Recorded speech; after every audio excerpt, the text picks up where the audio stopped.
Hi mga ka-Bible, Monday today at meron akong Bible verse na gustong i-share sa inyo ngayong araw from the book of Matthew chapter 5 verse 31 hanggang 32.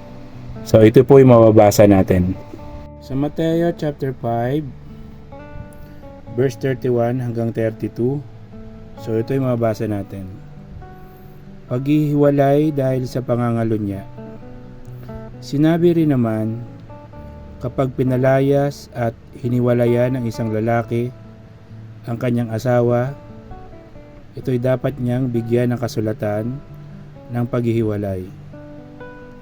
Ngunit sinasabi ko sa inyo, kapag pinalayas at hiniwalayan ng isang lalaki ang kanyang asawa, maliban kung ito ay nangangalunya, tinutulak niya ang kanyang asawa sa kasalanang pangangalunya, at sino mang makipag-asawa sa babaeng pinalayas at hiniwalayan ay nagkakasala rin ng pangangalunya.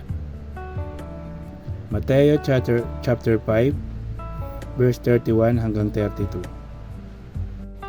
So yun po yung mensahe sa atin ng Mateo chapter 5 verse 31 hanggang 32.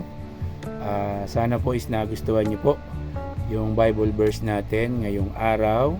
So for more Bible verse, follow and like and share the videos. Follow my FB page and subscribe to my YouTube channel. So keep safe, God bless. Always remember, Jesus loves you. Bye-bye.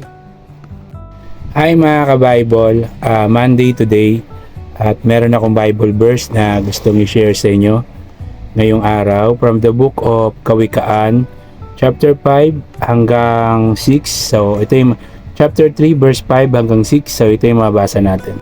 Kawikaan chapter 3 verse 5 hanggang 6. So ito yung mababasa natin.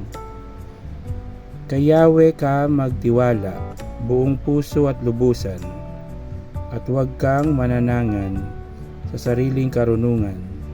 Sa lahat ng iyong gawain siya nga'y alalahanin, upang ika'y patnubayan sa iyong mga tatahakin.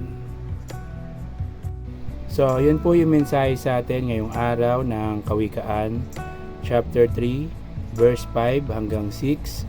So, keep safe, God bless, always remember, Jesus loves you. Bye-bye!